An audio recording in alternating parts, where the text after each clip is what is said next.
기도하겠습니다. 할렐루야. 하나님 아버지 은혜를 감사드립니다. 오늘 요한복음 10장의 말씀을 통하여 예수님을 돌로 치려는 유대인들을 통하여 저희들을 진리의 말씀으로 아버지 바르게 깨닫게 해주시고 하나님 아버지 말씀에 주님을 더욱더 신뢰하며 살아갈 수 있도록 도와주옵소서. 아멘. 예수님의 이름으로 기도드렸나이다. 아멘.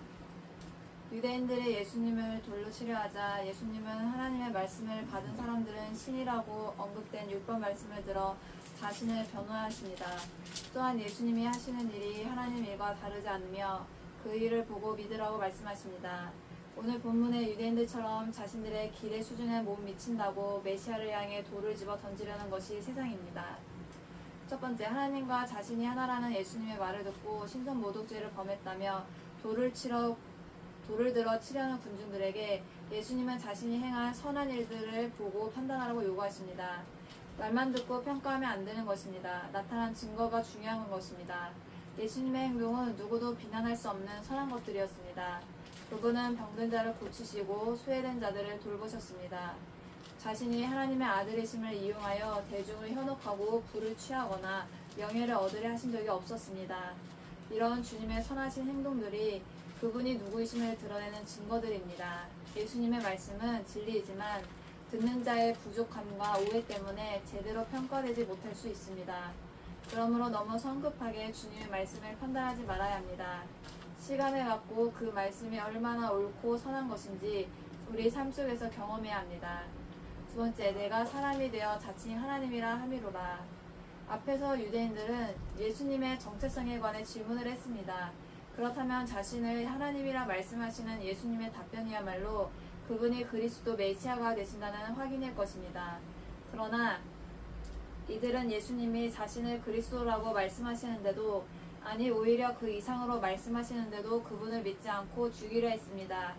그 이유는 간단합니다. 유대인들이 기대하는 메시아관과 예수님이 주장하는 메시아관이 다르기 때문입니다.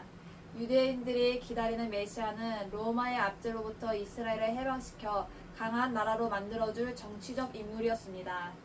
그러나 예수님은 그런 의도엔 관심이 없으셨습니다.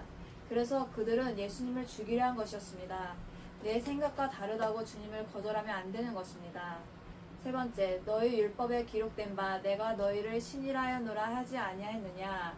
예수님은 하나님의 말씀을 받은 사람들을 신이라고 말하는 성경 말씀 시편 82편 6절을 사용하셔서 자신을 변호하셨습니다.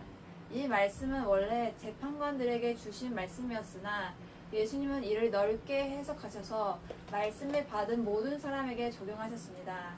그러므로 예수님이 자신을 하나님의 아들이라고 말씀하시는 것은 성경의 일반적 논리로도 전혀 문제가 되지 않았습니다. 주님처럼 말씀에 대한 깊은 이해가 있어야 세상의 도전에 바르게 응할 수 있습니다. 성도는 말씀을 많이 읽을 뿐만 아니라 깊이 공부하면서 읽어야 합니다. 네 번째, 거기서 많은 사람이 예수를 믿으니라.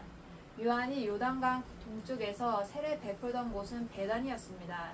그러나 예수님의 기적을 충분히 베푸신 예루살렘보다 별다른 기적이 기록되지 않은 이곳에서 더 많은 사람들이 주님을 믿었습니다. 은혜는 뜻밖의 장소에서 발견되는 경우가 종종 있습니다. 그러므로 어떤 경우에도 낙심하지 말고 가능성을 열어두어야 합니다. 결론입니다. 유대인들은 정치적 메시아를 기대하고 있었습니다. 자신들을 로마의 압제로부터 해방시킬 뿐만 아니라 다윗 왕국의 강력함을 회복할 그런 인물을 기다리고 있었던 것이었습니다. 그러나 그것은 그들의 바람일 뿐 성경은 인류의 죄를 해결하기 위해 고난당하실 메시아를 약속하고 있습니다. 이사야 53장에 나옵니다. 예수님이 자신을 하나님의 아들이라고 분명히 밝히신 것은 그분이 메시아란 말씀과 같았습니다. 그럼에도 유대인들은 자신들의 기대와 다르다고 메시아를 거절했습니다. 그러나 내 생각과 다르다고 주님을 거절해서는 안 됩니다. 신앙생활을 하다 보면 우리 생각과는 다른 하나님의 말씀을 수도 없이 만나게 됩니다. 원수를 사랑하라, 선으로 악을 이기라, 고난 중에도 기뻐하라 등등. 그런데 이런 말씀은 우리가 평안할 때는 별 문제 없이 받아들이지만 실제로 어떤 문제로 인해 어려움을 당할 때는 잘 받아들일 수 없습니다. 그러나 그럴 때에도 우리는 주님을 거절하지 말아야 합니다. 상황과 형편에 상관없이 예수님의 말씀을 받아들여야 합니다. 예수님은 하나님의 말씀을 받은 사람들을 신이라고 해석하셨습니다. 이 시편 말씀은 원래 하나님의 권위를 대행하는 재판관들에게 주신 것이었으나 주님은 하나님의 말씀을 맡은 모든 사람에게 적용하셨습니다. 아멘. 그러므로 하나님의 말씀을 맡은 성도 우리 모두는 신이라고 적용한다는 것은 하나님의 아들처럼 하나님의 자녀처럼 대단히 고귀한 존재라는 의미입니다.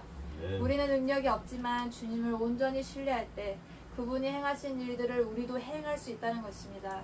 그래서 우리는 결코 절대로 열등한 존재가 아닌 것을 기억해야 합니다. 기도하겠습니다. 하나님 아버지 감사합니다.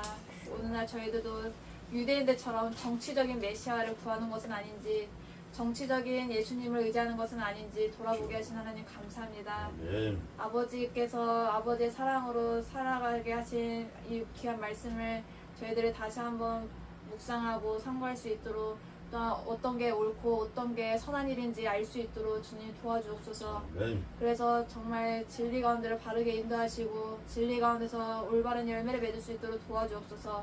주님께 온전히 신뢰하고 의탁하오며 거룩하시고 존귀하신 예수 그리스도의 이름으로 기도드립나이다. 아멘. 아멘.